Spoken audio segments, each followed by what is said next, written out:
جو کہ دوسری حدیث صحیح مسلم کی جس میں آپ نے درخت لگانے کی ترغیب دی، فرمایا جس نے درخت لگایا اور مر گیا تو مرنے کے بعد چرند پرند بھی جب تک درخت سے کھائیں گے اس کو قبر میں ثواب ملے گا. موت کا اس میں بھی ذکر اور اس میں بھی.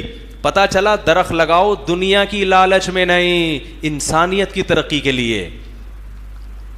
تو یہاں بتا دیا کہ جب دنیا میں کچھ خیر کا کام کرنا ہے تو اس میں تمہاری نیت درست ہونی چاہیے.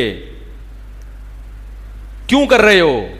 لالچ میں اگر کر رہے ہو بھائی، کیا مائیکل جیکسن نے کتنی لالچ کی تھی، میں 90 سال کا ہو جاؤں گا، میں 100 میں اتنا بڑا ڈانسر، کل کا پتا نہیں ہے، ٹھیک ہے، اور تو اتنی لمبی لمبی امیدیں کر رہا ہے.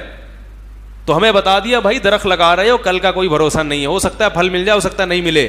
اس نیت سے نہ لگاؤ. پھر کس نیت سے؟ بھائی اس نیت سے مر گیا تو کوئی بات نہیں ہے، پبلک کھائے گی. بھائی جب پرندوں کو کھلانے کا ثواب ملے گا تو پبلک کو کھلانے کا ثواب نہیں ملے گا. اب تو پولیس کا کیس ہے بھائی، سیدھا سیدھا پولیس کا کیس ہے یہ. تو خدا کی قسم یہ گائیڈنس صرف مذہب کرتا ہے. مذہب کو زندگی سے نکال دو گے، ان ایتھیس لوگوں کے پاس اور لبرل لوگوں کے پاس قوم کی گائیڈنس کے لیے کوئی کتاب نہیں ہے جو لوگوں کا قبلہ درست کرے. کیونکہ اگر آپ بولو گے کہ کوئی بات نہیں مر گئے تو قبر میں ثواب ملے گا، قبر میں تو کچھ نہیں ہوتا.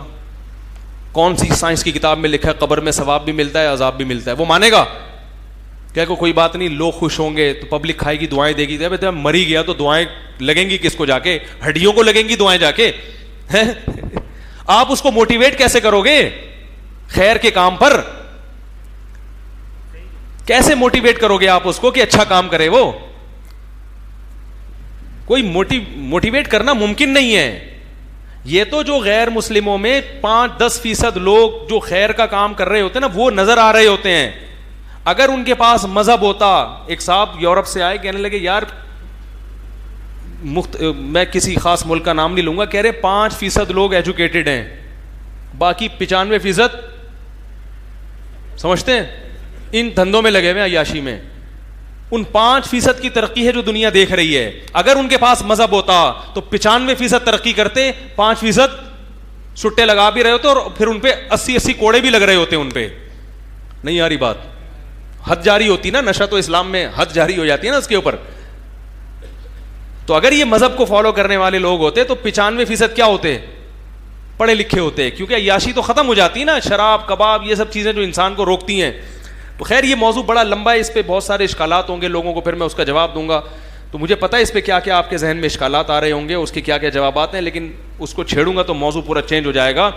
تو میرے بھائی اسلام نے آپ کی نیت کو درست کر دیا کہ درخت لگاؤ، ترقی کرو، مگر زیادہ امیدیں دنیا سے مت لگاؤ. تبھی میں کہتا ہوں گھر بنانے کے بجائے درخت لگانا زیادہ بہتر ہے. ٹھیک ہے نا، اس کے فائدے زیادہ.